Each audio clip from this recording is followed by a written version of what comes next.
everybody. Thank you for having me today and for talking with me a little bit about international marketing. When I first thought about bringing this topic in here, sorry, I'm used to screaming, so we're going to do this. It's going to be easier for all of you. So when I first thought about this topic and what I'm going to present, I was like, will this resonate with the audience? Will a lot of people have the same problem than I have? Marketing in multiple languages.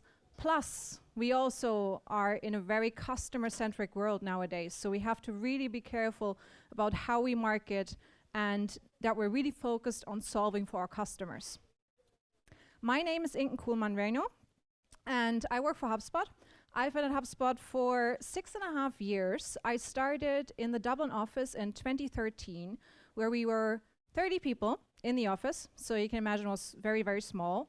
And we have around, I think, 700 people in that office at this stage. So you can see it was a crazy ride, a crazy transitioning from like very, very small office to a really global team nowadays that operates out of many different locations across the world, plus in different languages. And I was really, really proud to be responsible for going into our first market, which was actually Germany. So the German language was the first one we picked and went into.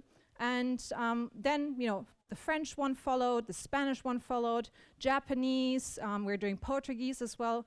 And it all went off from there. So today, we're going to talk about growth. And a little bit of the growth journey that I was part of in the past 6.5 years, and specifically what happened to us in the past 2 years. But let me get started on growth and the concept of growth before we get into all the marketing specifics.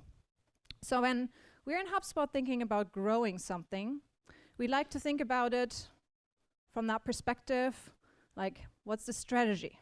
How does growing look like? And in marketing, I'm sure you're very familiar with the funnel on the left side, which I think we've all been taught to look at in the marketing world, which pretty much just tells us there is marketing. Marketing brings in leads. Then sales will follow up with the leads. We'll call them, email them, connect, and then hopefully the output is a customer or revenue. Very simple, easy to understand. Well, we believe in nowadays world, your customer can no longer be the output. Why? Well, it turns out that if you don't really care about your customers and you only consider them as the result of a transaction, you're not going to be successful in the long run. So we came up with this new model, what we call the flywheel. So what is a flywheel? A flywheel is actually something very technical. It's an actual wheel that, is like, imagine a big giant wheel, and if I push it, it keeps on spinning and spinning with very, very little friction, so it's very smooth, and very little force. So once I touch it, and it keeps moving, it keeps on moving, moving, moving. So we really liked that concept because it meant it would translate really well into the strategic point, what we wanted to create across. So when you think about your company, there are kind of 3 customer-facing teams, right? You have marketing, you have sales, and you have service. So we orientated them around the flywheel. And in this new framework, the customer is no longer the output, but the input, which means they're guiding us along the way on like how we should market, how should we sell, and how should we service our product. So take this in for a moment, and then let's move to the flywheel for marketing, right? So each of these departments has their own way of thinking about how to engage with the customer. In marketing, we're pretty privileged in that way that we overlook a bunch of different things, a bunch of different activities. So we're usually the first one to get in touch with somebody who's interested. We try to attract them. Try to bring them in to our website, try to bring them in as a lead, as a visitor, whatever it is you're trying to achieve. We're usually the first ones to be out there. Then we try to engage with them and ultimately delight them as well, which most of us would call customer marketing or referral marketing, whatever it is. You definitely want to have them stick around, because the more customers you have sticking around, the better for your business. So today, we're going to touch a little bit on those 3 areas, first of all. And I'm going to tell you a little bit about 3 things that we changed recently. So one is we went from localization to native. We're going to dig into that and what that means actually. We went from friction to frictionless because we actually had a lot of friction in our own flywheel. Even though we like to preach the flywheel as a brilliant method, each and every one of us has some kind of friction points, right? We're never going to be perfect. So we did a little bit of digging. What wasn't perfect for HubSpot for us? And marketing isn't all about metrics and, you know, like just caring about like conversion points. We also have to work together. We're a team. So we had some actual friction and some kind of conflict in our teams as well, and the way we were set up as an organization. So I'm going to talk a little bit about that as well and what you could do to change that. So let's take a look. So imagine me, marketing director for multiple languages. The first thing I do going into each new year is obviously look at like how was the last year. So when I went into 2019, I had a look back. And I was like, right, how much traffic did we get from our French sites? Which is the main business driver for HubSpot, right? And I was like, that's pretty flat. That's not great. That's not going to bring us the 40–50% growth we need to be able to support our French sales team. So I was pretty disappointed and was like, something has to change in 2019 so we can turn things around. Then going into 2019, that obviously meant it has a trickle-down effect. My traffic was flat, which also meant I wasn't booking any more meetings for the sales team. It was pretty much like a desert in the first half of the year, right? Which is also very disappointing if you run an online business. So we did some changes, and in the second half of 2019, we were able to turn things around. You can see like we managed to grow something significantly by over 300% and booked more meetings for sales. Because one of the key goals for us is once people convert on our content, we obviously want them to be educated and end up talking to one of our reps. So one of the main metrics marketing is measured on is something we call qualified leads. For 2020, we also then have a perspective obviously for this year. So after looking at 2018, did some major changes in 2019. We still have some things to work on in 2020, which I'm also going to talk a little bit about. So I'm going to bring you into our 2020 perspective after we figured out how to solve everything for 2019. So let's take a look back into our traffic. So that was our first initial problem, right? Because if you don't have traffic, you don't have anything else. So let's fix this first. How did that look? Obviously very disappointing. And we made some changes, and we were able to turn things around and grow it by 80%. If you've ever tried to grow traffic to your site, you probably know it's very hard to turn things around pretty quickly. And so we were actually very fortunate that this happened. So what did we do? First thing I mentioned we're going to talk about is localization and native content. There are three things I'm going to quickly mention, I'm going to drill down on. So one was the team. When we, in 2018, had content marketers, they would focus on everything kind of like, oh, you have to write an ebook, you have to do blog posts, you have to do social media. And they were pretty much loaded up with a bunch of stuff. But nobody was really able to focus on just SEO, just on search, nothing. They wouldn't have to, you know, write content, just really organize themselves around SEO. So we made some investments and we actually hired an SEO expert for each language. Bear with me.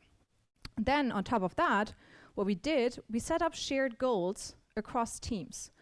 So it was also a big problem for us, like every time a French marketer would go to the global team and say like, you know, my traffic's really flat on the French side, can you help me? They'd be like, that's not my priority. I don't have this goal. I have to drive traffic to the .com side. That's not my business. So they would leave and they wouldn't get any help, right? So we changed that.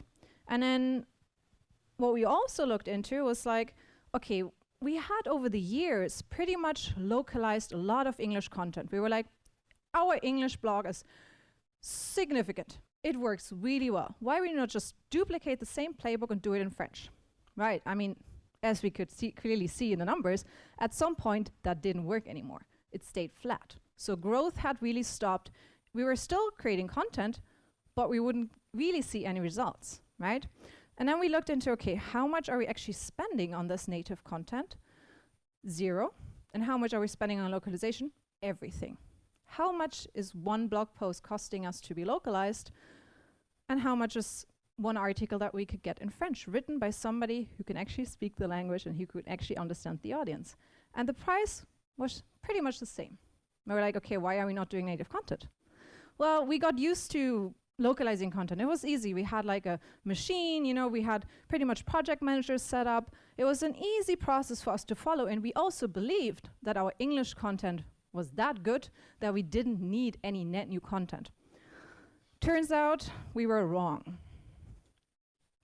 So what we also did is, on top of doing the native content, we looked into something that we call a Search Insight Report.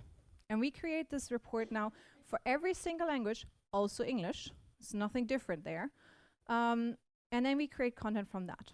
What is this Search Insight Report for? It has different agendas for us.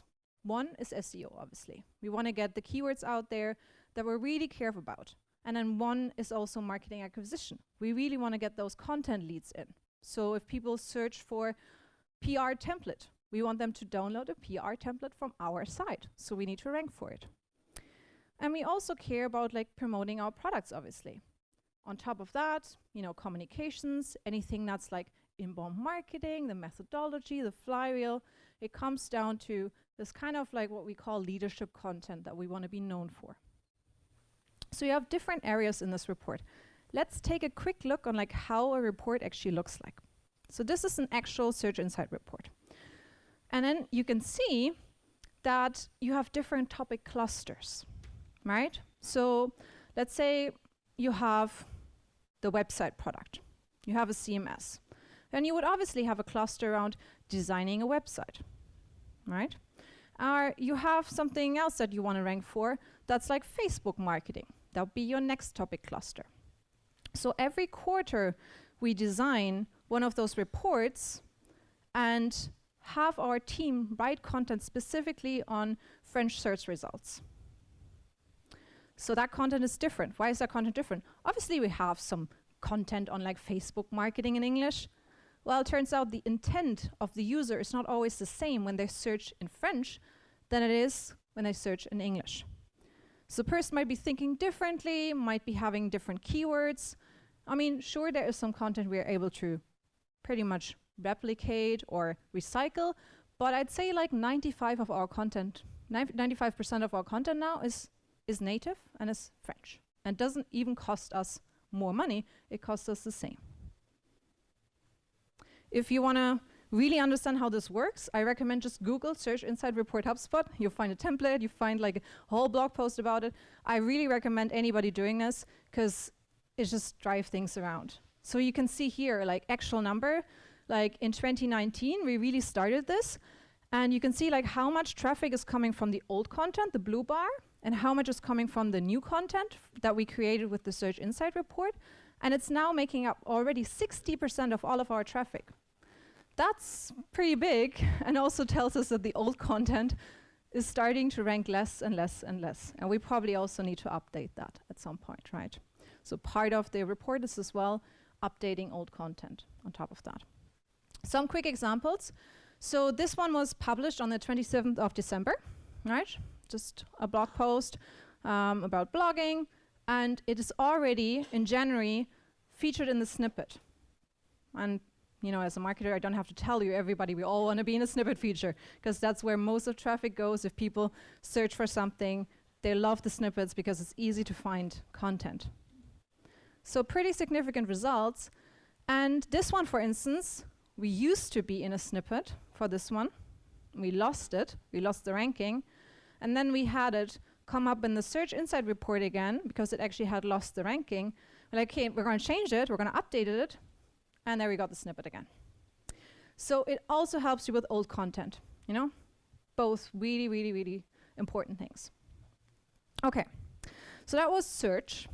A bunch of things we changed here.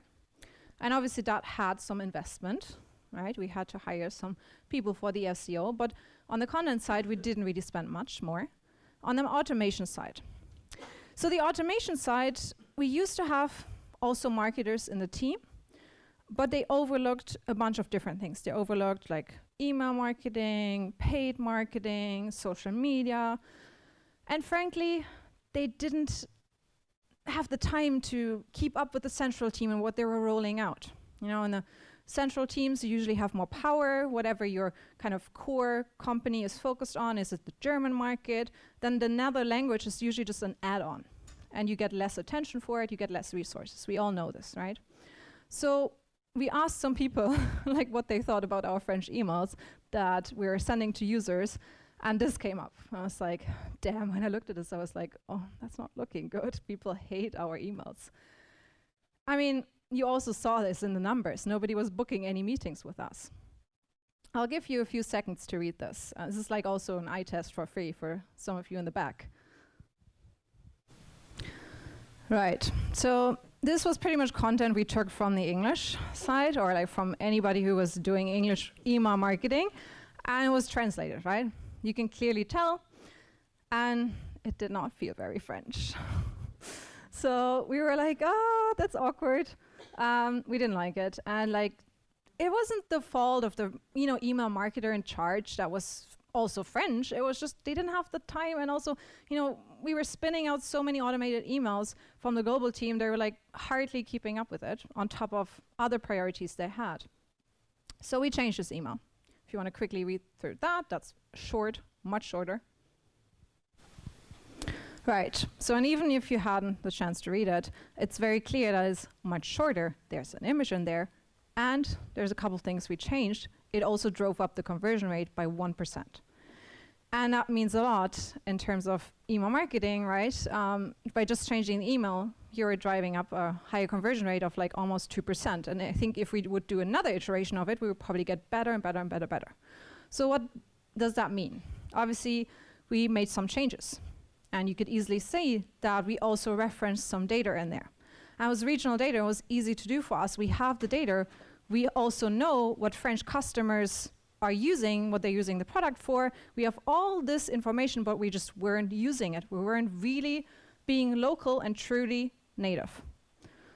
So what does that mean is like really think about like how you can, even with small steps, like change the way you're perceived in a market. It doesn't take much, but it was like a big shift for us in terms of conversion rate and for people to be like, okay, this seems more like I'm actually talking to somebody that is French, right? Because it just doesn't feel very human if you're just taking one piece of content and you're spinning it out in another way. Another example I just wanted to share is Brazil. So very different location, very different language, Portuguese, was like every time we asked people to book a meeting with us, we asked them to usually just book time in people's calendar and then just get a call, they get a phone call. But, it works for, let's say, the European market, but it didn't work for Brazil. Why? People were using WhatsApp. Our sales reps were using WhatsApp to connect with clients and customers. Why? Because they're just so used to it. It's their channel of communication. They use their personal WhatsApp to be like, okay, when do you want to meet? Let's have a chat. And we're like, okay, why are we not doing this? Like, why are we not using it as a channel to connect people with our sales reps? So we did kind of implement this, and we did kind of set up the emails in that way that people were able to book time and have a connection over WhatsApp. And you can see like it was clicked 88% more than the book a meeting link that you can just do with, your calendar and email, whatever it is. So people actually preferred that channel. So also start thinking about, are there other channels in the region, in the country you're in, people are more likely to connect with? For the US, it's funnily enough the Facebook Messenger that works really well. And I don't think like for France or Germany, anybody would really like to connect on a Facebook Messenger because we think it's a very private thing to do. It's our own account. Most people don't use Facebook that much for business, and they don't want to have this, chat with some sales rep in the Facebook Messenger. But for Brazil, WhatsApp apparently really works for business. So what did we do here? a few things to call out is that we had people before in the French team that were doing the automation, but what we did, we took that person, we're like, okay, you're normally doing the email marketing, and we actually added them to the global team. We're like, okay, French marketer, you know, you're gonna move to the central team. We're gonna move you to another team that only really focuses on this automation, knows how to do it best, and the French marketer can also keep up with changes, is in the weekly meetings, knows what's being rolled out, can create the content, and is in tune with that team. There was a big disconnect between those two teams that we had. It meant that we were losing one person in our team, but it also meant that they were connected now to the global team and they could just ramp up much, much more quickly. Then we also gave the global team obviously some metrics to go after. And they have goals for this year already, right? What they need to reach. And they are also tasked to plan international first. So every time we do a new email sequence, we do another automation, they're asked to really think about, like, how can this be implemented internationally? Because we all know this sometimes really sucks when somebody comes up with really complicated, great idea, and then they go to you and they're like, okay, now make this French. I'm like, well, you didn't think about France in the first place. How am I going to make this French now? So this is what we really asked them to do. We simplified some stuff on top of that. And we also had a review process in place now. So every time the email marketer in the central team would write content, we had some other marketers check it, you know, because I think we before didn't really have this in place and therefore ended up with some really, really funky emails. So now you're probably already asking me, you're like, okay, you invested a lot, you know, like this is all costing money, you're adding new people.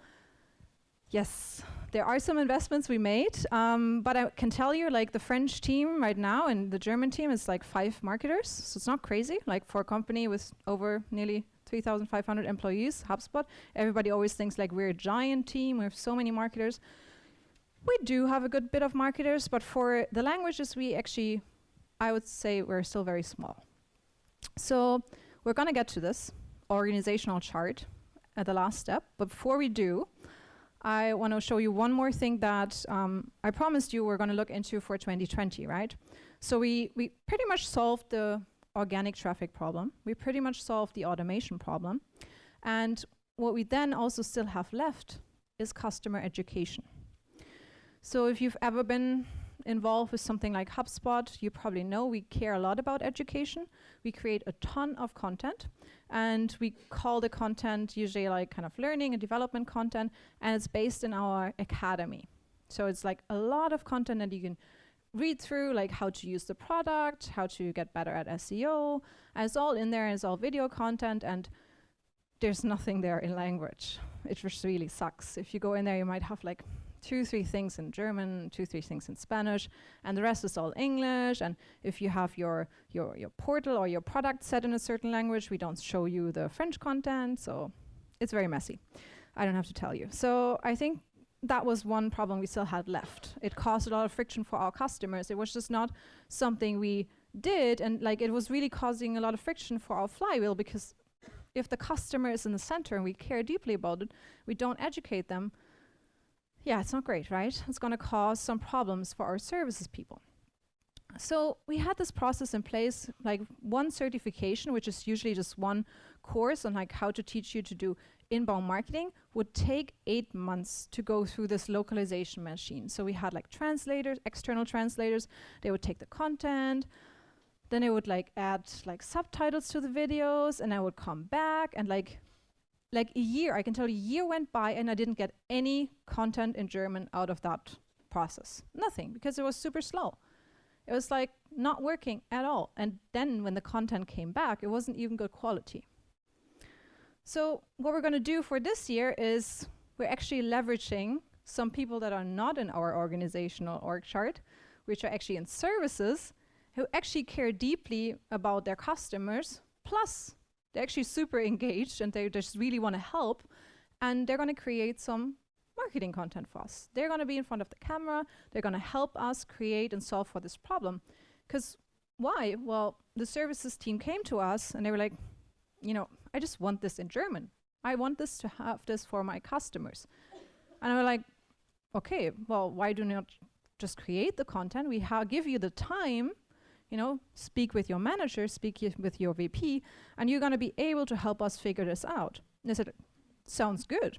I mean, it solves for my organization as well, because if the services team has to spend less time explaining things over and over and over in a certain language, ultimately they have to spend less time on the phone with a customer solving the same thing over and over and over again.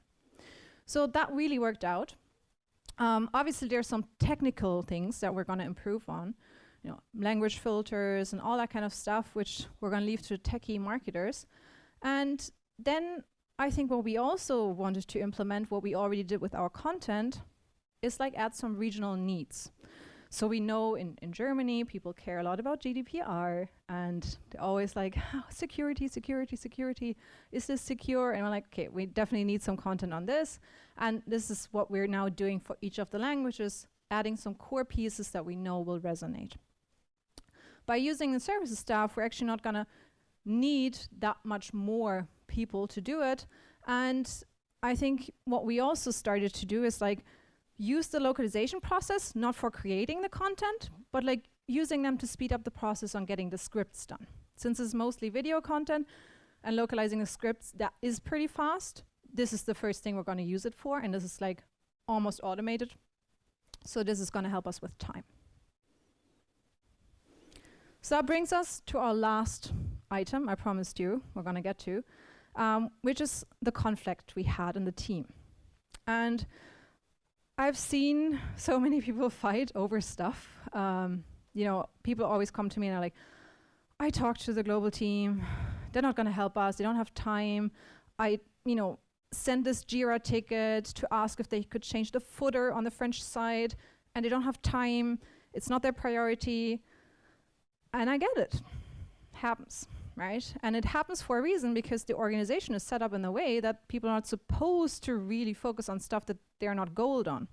Unless you find people that are super helpful, you know, and super nice, but like still, they're not being given the opportunity to help you because they're also not given the time to prioritize this.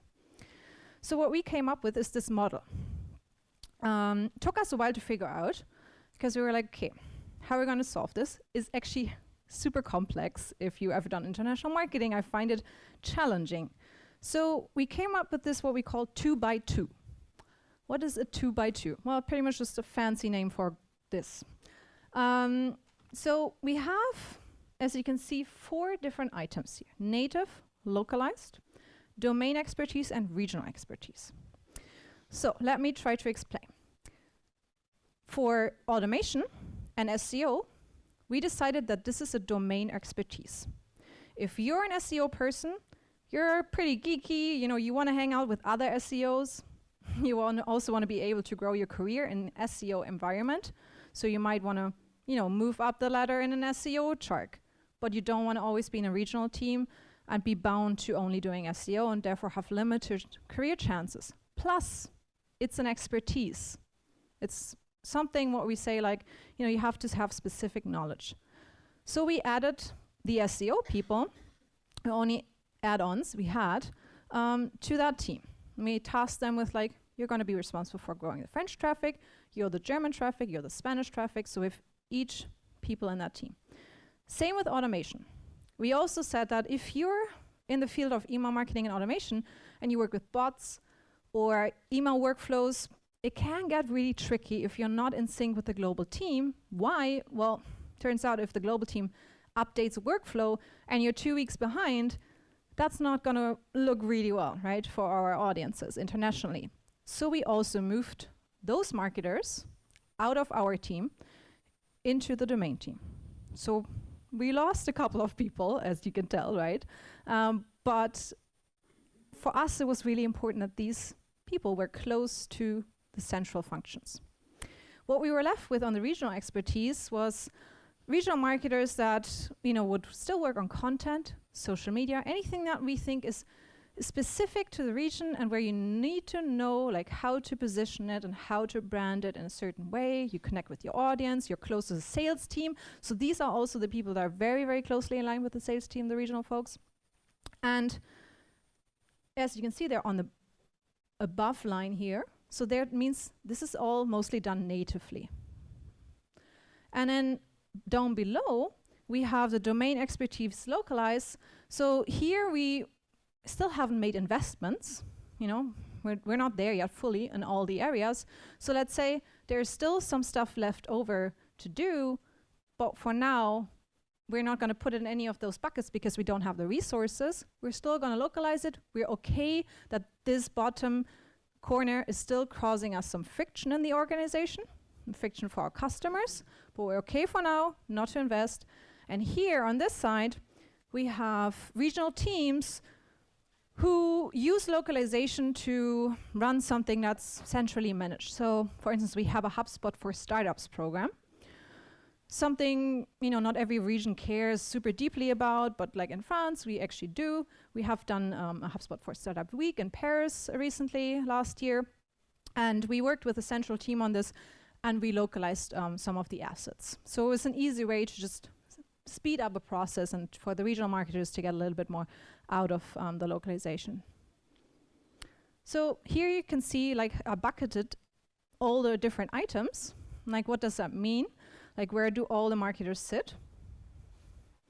And you can see, like, awareness, positioning, social, blog content, conversion rate optimization, anything that's acquisition content, product launches. There's still a lot of stuff to do for the regional teams. It's not like we're putting the regional team out of business and out of work, but they get to focus. And they get to really spend their time on the things that we believe matter for the regional team. And then the domain expertise team, they can also become experts in the fields that they care about. And what is left to do, what we still haven't put anywhere is, as you can see, the website, product content, and customer marketing. We haven't invested into customer marketing natively yet. Still on our item. We're also not going to do that in 2020. It would require definitely some more people, and we just don't think we have the budget right now. We're going to figure out the customer education content first this year, as you could tell. And things that kind of come up here are like special programs, anything that's considered with a brand, you know, logo design, anything that's like images that we get from the central team and we use our localization, our translation vendors for. So when we first came up with this process, I was like, I'm pretty much going to lose half of my team. And I honestly, it didn't feel great, right? Because you're always like, oh, you know, if I don't have people, I don't get anything done. And then I thought about it and I was like, yeah, but this way we're set up right now is it's not great. We're not getting anything done, and clearly it's not working. So I shifted my mind and I was like, okay, you know, it actually doesn't matter how many people you have in your team and how many people have a dotted line to you and are like indirectly reporting into your team. It just matters about, like, are you having impact? Are you feeling that you're growing better? And like, is your team better set up? Because ultimately we made this shift last year and people were happier. People were able to be in the groups they wanted to be in, to challenge ideas amongst SEOs, to challenge ideas among the automation group. And we actually were so much faster. You know, now we're like, you know, publishing twice the amount of content. We're like, you know, rolling out all these automation emails much, much, much more quickly. And every time I now go to the central team, I have an open ear and people tell me, well, you know, tell me, what do you want us to work on? We actually, as regional directors and managers, have a say in what we want to have done in those domain expertise teams, which is the way we set it up. So you have some ups and downs with every org chart, I guess. And for us, I can tell you for 1 year, being set up this way, it has worked really well. I just wanted to share this. And kind of brings us to my summary, is to, one, if you can, and if you figure out it's also the same price for you maybe, invest into native content. It really makes a difference, especially around the engage and attract stage. I think once you want to talk to humans and once you want to have healthy conversion rates, start thinking about it. And even if it means you're going to do less content, but therefore better content, I would still opt for that. I would never go back. and just, you know, shoot out like 20 blog posts a week that are localized and not worth anything, because you could clearly see it did not work for us. And then 2 is try to remove friction if you have any customer education, if you have any content that's in touch with your clients, and see if you can have, you know, the services team to help you move along the needle on that. If there's another smart way you can care about it. And the last one is try to solve for conflicts between teams. I think this was a game changer. Was hard transition for everybody. It was a lot of feedback during the way. People were like, oh, you know, this is not good, I don't like it. But usually if something is hard, it's worth going for it, and it's worth being changed. And if you know it sucks, you still have to go through it, because if you don't try to solve it, you know, we'll never get better. So this is kind of the 3 main learnings I want to give you guys today. I think we have a couple more minutes left if you guys have any questions. Otherwise, I thank you so much.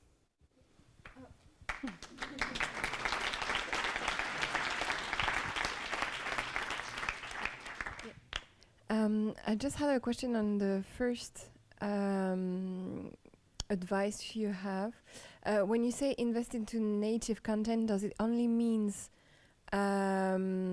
translating, like make it translate by an external company and then come back and then just publish it? Or is it having someone inside the company that is able to verify that every word is right, or, you know, the keywords are in place? And Sure. So the way we do it, and it's like when we talked about localization, it always meant we send it to a vendor and they would have translators, and then the content would come back and somebody would review it, but it was still not great content, right? So we opted towards engaging with native, like normal agencies, actually content agencies in France, in Paris, and we're like, okay, can you create content from scratch for us? And this is what we use the Search Insight Report for. We give them a title, we give them some kind of, you know, description on like what we want in the article, and they write the content from scratch. So it's like net new content. So we do create content natively in 3 languages, French, English, and Spanish. And as far as English is concerned, we differentiate, for instance, English for North America and APAC and so on. But the thing is that we have basically 3 types of content. We have global content that we all agreed on, and then we then localize it. We have content that is made locally and will stay locally because it has data related to APAC, for instance, and won't be moved to a global scale. And then we also have content that was created locally, and then there is an interest of having it for the other regions. So but sometimes I struggle, you know, on deciding, on prioritizing, which because we cannot do everything and translate everything and localize everything. So do you have any tips about how you prioritize that kind of back and forth between the global and local? Yes, so for our objective in 2019, it was really just get the search traffic up again. So really prioritized anything that would help us with rankings, with keywords, and that's what the Search Insight Report is for. And I think like because we're like 100% driven through like inbound people coming in, like that was always our top priority. And then, you know, everything else follows along. Anything that's like product related, global campaigns, they usually come further down the line. And also I think like each team can prioritize in their own way. So let's say the Japanese team, they have the hardest job actually, because if you've ever tried to localize something in Japanese, it's super hard. Then they decide. Then we're out of time. So thank you guys.